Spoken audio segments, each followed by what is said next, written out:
प्रभु जी, भगवत गीता के 11वें अध्याय के 55वें श्लोक में भगवान बताते हैं कि जो मेरी शुद्ध भक्ति में तत्पर रहता है वह प्रत्येक जीव से मैत्री भाव लगता है। कि प्रभु जी, हम जैसे कोई विद्यार्थी स्कूल कॉलेज में जा रहा है तो प्रत्येक जीव से हम देखते हैं, जैसे स्कूल कॉलेज में जाते हैं तो द्वेष होना, ईर्ष्या करना, ये सब रहता है। ये बाहर मित्रों में भी रहता है। तो हम सबसे मैत्री भाव रखेंगे तो सामने वाला व्यक्ति हमारा अच्छाई का फायदा उठा के लेता है ना। हमसे काम पढ़ने पर रहता है, हमारे से काम निकाल कर रहता है। फिर ये कैसा कैसे रहेंगे फिर हम?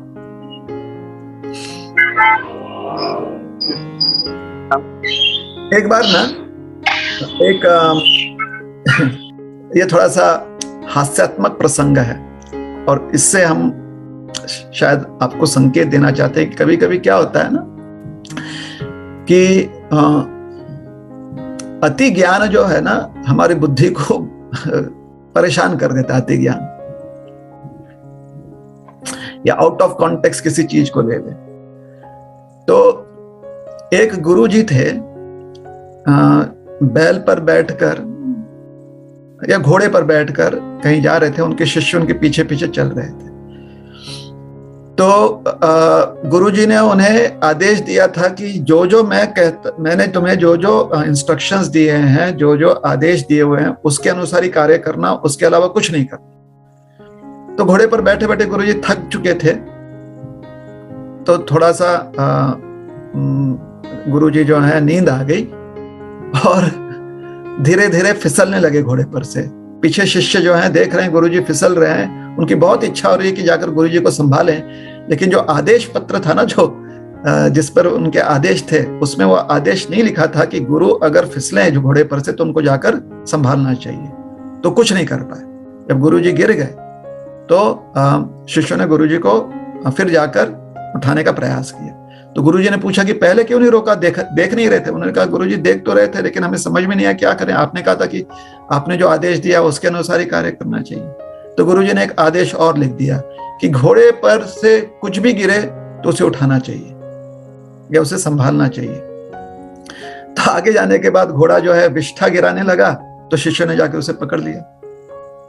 तो ऐसे शिष्य जो होते हैं ना, वो अपने लिए हमेशा परेशानी उत्पन्न करते हैं। तो हमें प्रयास ये करना चाहिए कि गीता का जो उपदेश है उसे ध्यान पूर्वक हमें समझने का प्रयास करना चाहिए। जिस भगवत गीता में कहा गया है कि सारे जीवों के प्रति समदृष्टि रखनी चाहिए, वहां पर यह भी समझाया गया है कि अगर हमारा कर्तव्य यह है कि जीवों के कर्मों में भेद करते हुए जो अनुचित कर्म कर रहे हैं, जो अधर्म कर रहे हैं, उनके विरुद्ध आवाज उठाओ या उन्हें दंड प्राप्त हो इसके लिए, या उन्हें रोका जाए इसके लिए कुछ क्रिया करो।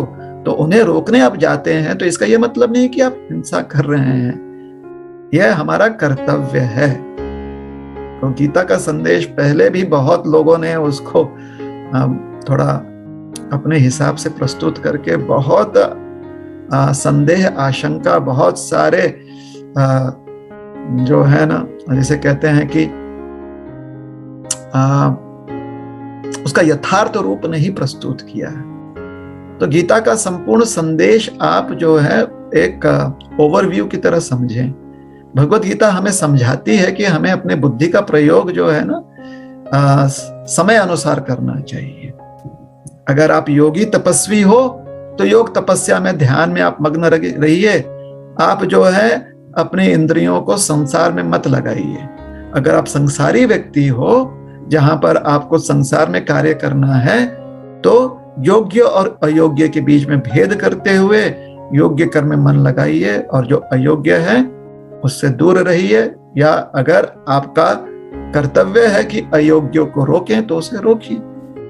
अगर आपको गीता का यह जो सार है वो समझ में आ गया तो शायद आपके प्रश्न का उत्तर भी आपको मिल गया होगा।